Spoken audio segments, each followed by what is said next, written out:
Well, hello. It's good to see everyone here. I want you to do me a favor. I want you to close your eyes. Everyone close your eyes. Yep, you too. And I want you to go with me to the grocery store. You're walking, you have a bunch of stuff in your cart. You're looking down the aisles, you see the cereal, you see someone getting Cheerios, someone else getting Cinnamon Toast Crunch. You think, I like Cinnamon Toast Crunch better, yeah. You go on the next aisle, you go to the produce section, you see people, some are nodding their heads, they're smiling. And as you're walking around, you're wondering why they're getting what they're getting. Why are they buying those things? What types of diets do they have? You see someone look at you, you nod, you smile. You go to the cashier, you're about to check out. You ask them, how's your day? They say, oh, I'm doing well. Did you find everything you need? You're about to leave the store. You take one last nod, and you go on about your way. You get in your car, you're thinking, I should have gotten some Cinnamon Toast Crunch. Open your eyes. Now, did you feel a little nosy? And if you did, that's okay. I hope you did.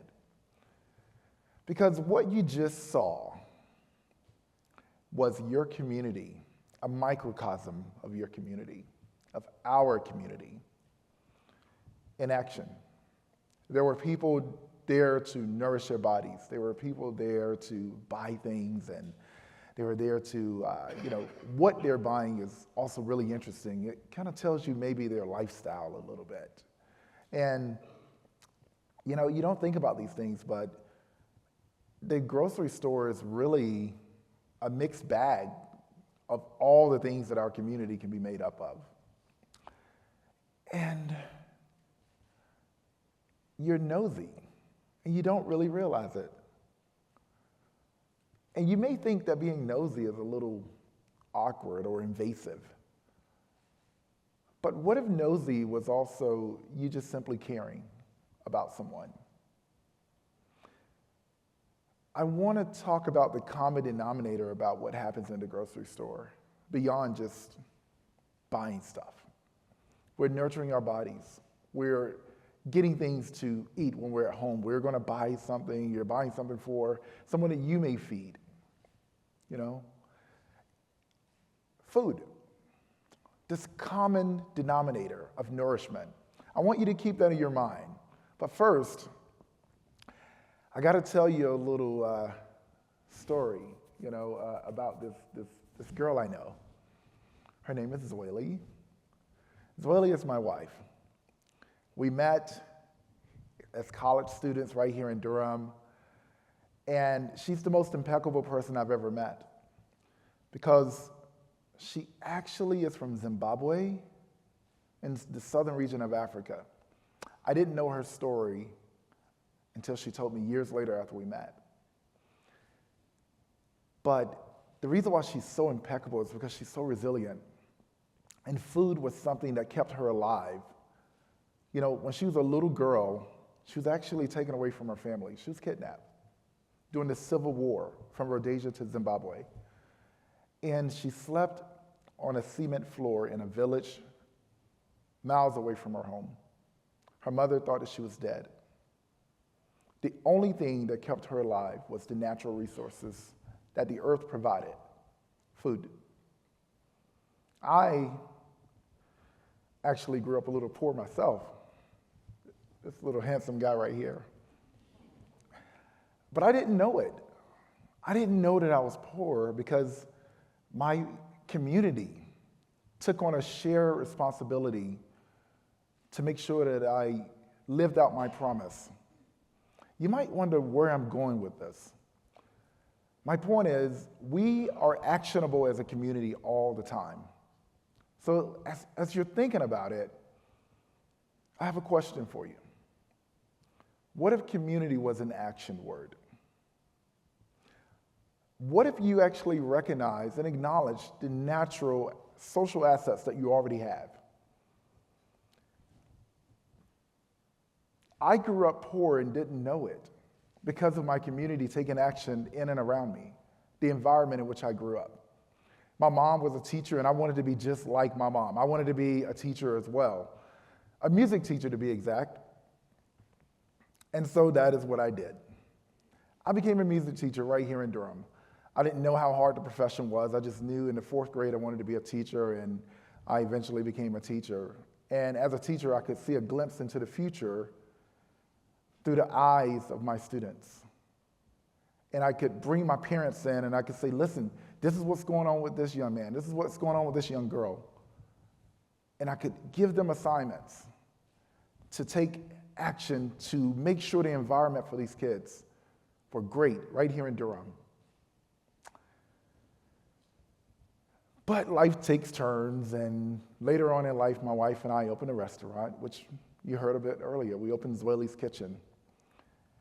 We did that because we wanted to make our community a better place. And so I want to tell you a story about what happened right here in Durham.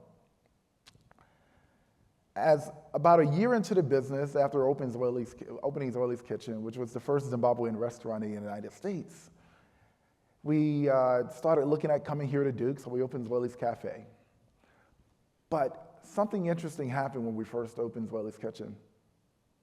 Right before the pandemic, there was a catastrophe that happened where an entire community right here in Durham had to be evacuated due to carbon monoxide. They lived in this public housing, and there were CO poisoning, and we had to evacuate everyone to hotels around the entire city. And we're there, and I don't know what's going on. I just saw the news story, and I said, you know what? I'm going to go over there. It's right down the street. And I went over there, and I didn't know anyone. I walk in, I see people crying, and I did not know how I could play a part, but I was nosy. I inserted myself into this problem, this pain, in a part of a community that had been neglected. And I get in, and I heard one thing that I related to. Someone said, I need food. So I go back to the restaurant and tell my wife, I said, I think we're about to feed the city. And she said, what are you talking about? But it meant so much to her to just be able to do something actionable. So we went over there, and we said, we can provide food. We had no idea what we were getting ourselves into. But we brought in volunteers. I went on Facebook, actually. And I said, hey, if you have 4 wheels and a car and a roof over your head, and therefore you have more than what our neighbors down the street have, if you will, bring supplies to our restaurant and we'll cook it and we'll serve it. I didn't know that 400 people was going to show up. I didn't know that we were going to serve about 50,000 meals. I didn't know that we were going to raise $30,000 in 3 days. I did not know that we were going to be able to provide programming and games for children. I did not know we were going to deliver meals to every member of our community every day until every last one of them moved back into every apartment on that property once they were fixed. Folks, we are going through a bit of a political turbulence right now. But it's okay. Because we always, despite what team you bat for, we always have one another.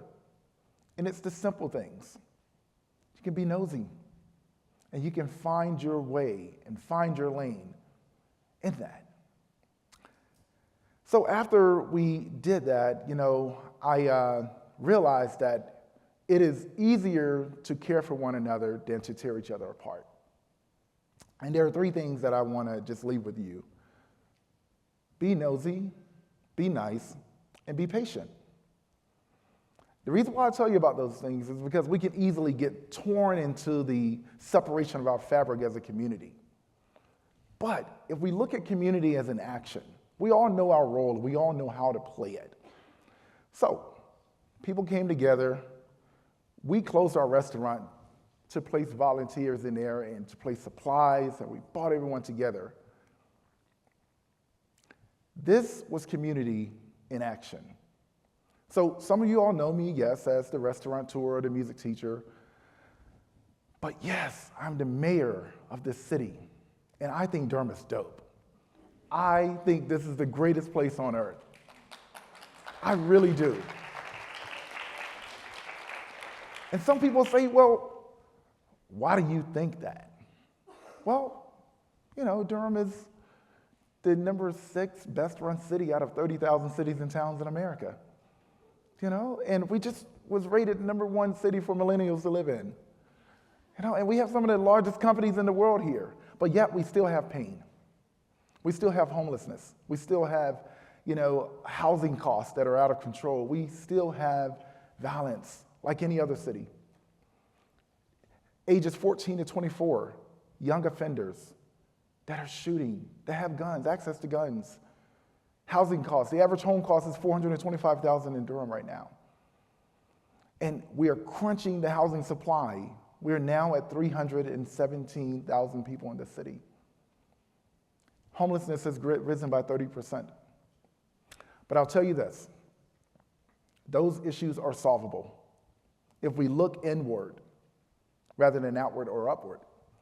If we take action as a community, if we simply come together and be nosy, be a bit nice with one another, but definitely be patient. So, I'm a mayor, and I love to listen. I'm nosy. I want to know about what your life is about. I want to know what you need. And if I can be nosy as your mayor, then you can also be nosy to your neighbor. Now, I know that might be a little weird, but you can do it. We do it. Republican, Democrat, it doesn't matter. We are mayors across the entire United States. And we are nosy people. And I want you to be nosy, and I want you to be nice, and I want you to be patient.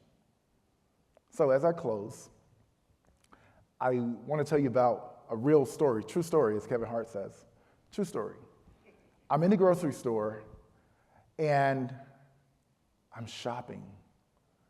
And I just received word of a young boy, 15 years old, arrested on drug charges. And I felt hopeless.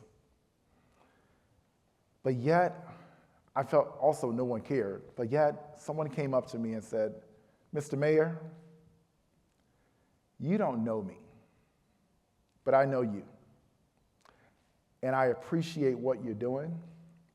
I appreciate you inspiring our community. You're such a nice young man. And, I appreciate the patience that you have for this community. But I'm a little nosy, honey. What's going on in your cart? You don't have any meat in there. She became one of my biggest supporters. And she works with community members all across our community. They're nice folks. They're patient. They're nosy. You all, if you look to your left, if you look to your right, you have everything that you need. All you have to do is tap into the natural, social resources that you have. Just be nosy. It's what makes us uniquely human. Take action. So when you leave here today, your action steps. Be nosy, be nice, and be patient.